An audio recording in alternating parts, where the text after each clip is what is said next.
Ujambo na karibu msikilizaji kwenye matangazo ya Dira ya Dunia kutoka idhaa ya Kiswahili ya BBC. Mimi ni Karorobi. Na tumamshinda salama msikilizaji popote pale ulipo, na mimi ni David Nkia. Tulionayo katika Dira ya Dunia. Marekani imesema imefanya msururu wa mashambulizi dhidi ya Iran, huku mvutano kuhusu udhibiti wa mlango bahari wa Hormuz ukiendelea kupamba moto. Ni miezi miwili sasa tangu mlipuko wa Ebola kutangazwa rasmi katika Jamhuri ya Kidemokrasia ya Kongo, ambapo zaidi ya watu 700 wamefariki dunia kutokana na ugonjwa huo. Hali si nzuri kwa sababu bado virusi vinaendelea kuua watu, wananchi, na virusi vinasambaa eneo mbalimbali vijijini. Leo ni siku ya kimataifa ya ujuzi wa vijana. Na katika waridi wa BBC hii leo tunamwangazia Haika Lawere anaelezea umuhimu wa mwanamke kumiliki mali, kujenga biashara na kuwa na uhuru wa kifedha. Kampuni inaweza ikafungwa au wewe mwenyewe ukajikuta umeingia matatizoni ukakuta umefukuzwa kazi. Ina maana ile biashara ndio itakao kubeba kipindi hicho. Kwa hiyo ni muhimu, mimi naweza kusema ni lazima au ni muhimu kana backup ya wewe in case anything can happen. Ani singular hivi. Riski ni kubwa mno. Viwanjani, kombe la dunia, England kupepetana na Argentina huku Hispania ikitinga fainali. Sikiliza makala ya spoti hapo baadaye. Jina langu ni Ive Buchana.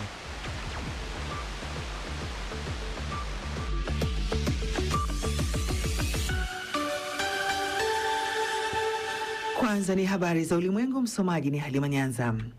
Jeshi la Marekani limeanzisha wimbi jipya la mashambulizi dhidi ya Iran, ikiwa ni siku ya 5 mfululizo tangu kuanza kwa operesheni hizo, huku mvutano wa udhibiti wa mlango bahari wa Hormuz ukizidi kuongezeka. Kamandi kuu ya Marekani imesema mashambulizi hayo ya hivi karibuni yanalenga kudhoofisha uwezo wa kijeshi wa Tehran wa kushambulia meli za kibiashara zinazopita katika njia hiyo muhimu ya majini. Wakati huu Iran imeendelea kushambulia kile inachodai kuwa vituo vya kijeshi vya Marekani katika eneo hilo. Nchi za Bahrain na Kuwait zimeripoti kuwa zimefanikiwa kuzuia baadhi ya makombora yaliyokuwa yakielekezwa katika maeneo yao. Iran imetahadharisha kuwa inaweza kuongeza kiwango cha mashambulizi yake, ikiwemo kulenga njia za usafirishaji wa mafuta na gesi.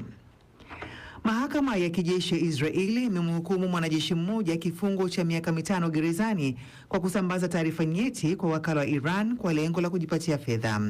Mwanajeshi huyo ambaye hakutajwa jina lake alituma video zinazoonyesha matukio mawili ya mfumo wa ulinzi wa makombora wa Israel ukidungua makombora wakati wa vita vya Israeli na Iran mwaka uliopita. Waendesha mashtaka walipendekeza apewe adhabu ya kifungo kirefu zaidi, lakini mahakama ilisema kwamba alisitisha mawasiliano hayo kwa hiari yake mwenyewe na alikiri kitendo hicho cha ujasusi kwa ukubwa wake.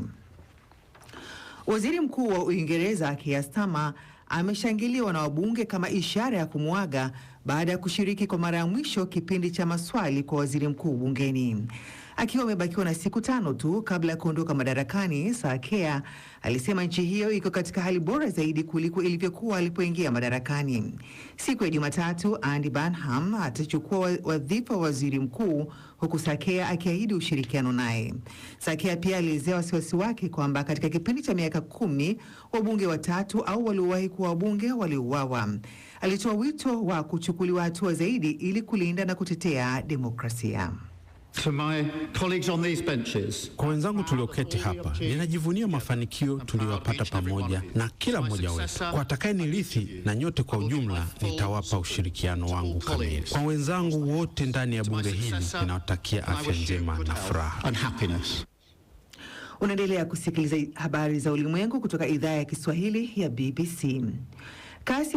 Kasi ya ukuaji wa uchumi wa China imepungua kwa kiwango kikubwa kati ya mwezi Aprili na Juni, huku mahitaji machache ya ndani ya taifa hilo na athari za vita vya Iran kwenye bei za mafuta vikilemaza mafanikio ya mauzo yake ya bidhaa nje ya nchi.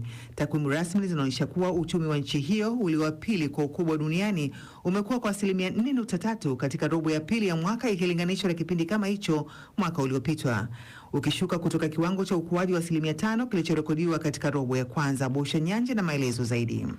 Ingawa mauzo ya bidhaa za China nje ya nchi yameendelea kuongezeka kutokana na mahitaji ya kimataifa ya magari ya umeme na bidhaa nyingine za viwandani, wachambuzi wanasema kuwa wananchi wengi wa China wanakabiliwa na hali ngumu ya kiuchumi nchini mwao. Hali hiyo imechangiwa na kudorora kwa muda mrefu kwa soko la nyumbani pamoja na matumizi hafifu ya watumiaji. Takwimu hizo zilizotolewa baada ya data ya serikali kuonesha kuwa mauzo ya nje ya China yameongezeka kwa 27% katika kipindi cha mwezi uliopita wa Juni ikilinganishwa na mwaka uliopita. March mwaka huu lengo la ukuaji la nchi hiyo lilipungua mpaka kiwango cha 4.5 ikiwa ni la chini zaidi.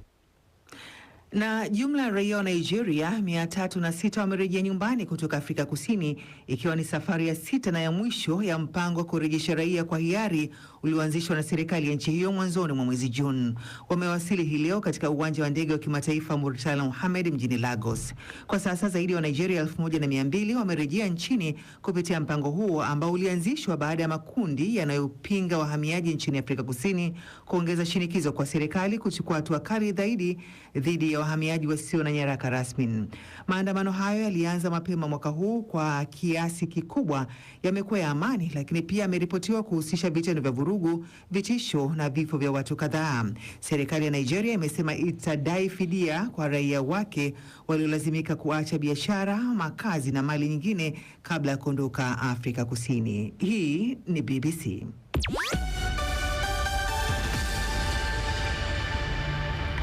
Shukrani sana Halima Nyanza kwa taarifa habari za dunia. Matangazo haya ni ya Dira ya Dunia yanayopatikana kupitia FM, tovuti yetu ya bbcswahili.com na kwenye Facebook pamoja na YouTube ya BBC News Swahili. Yapo pia kwenye redio shirika mbalimbali visiwani Zanzibar ni Zenje FM, Tanzania ni Loliendo FM na Radio Kwizera. Pale Kenya ni kuna Nyota FM pamoja na Golf Radio. Uganda napatikana kupitia Voice of Karamoja na Voice of Busoga. DRC ni Lizard Radio na Radio Muungano Beni. Karibu tena msikilizaji, jioni leo upo nami David Inke nikiwa hapa Dar es Salaam Tanzania na mwenzangu ni Karo Robi akiwa Nairobi. Karibu Karo. Asante Nki, naona leo una nafuu, tunashukuru kwa kweli. Niko sawa. Sasa msikilizaji, mzozo wa Mashariki ya Kati bado unaendelea kufukuta, na hivyo kwamba jeshi la Marekani limesema limeanzisha wimbi jipya la mashambulizi dhidi ya Iran, huku mapambano ya kudhibiti mlango bahari wa Hormuz yakizidi kushika kasi. Wakati huo Kuwait na Bahrain zimesema zilifanikiwa kuyadungua makombora na ndege zisizo na rubani zilizorushwa na Iran, huku ikilenga vituo vya kijeshi vya Marekani katika eneo hilo. Rais wa Marekani Donald Trump ametishia kushambulia miundombinu ya Iran iwapo nchi hiyo itakataa kurejea kwenye meza ya mazungumzo. Nastia Mohamed na maelezo zaidi.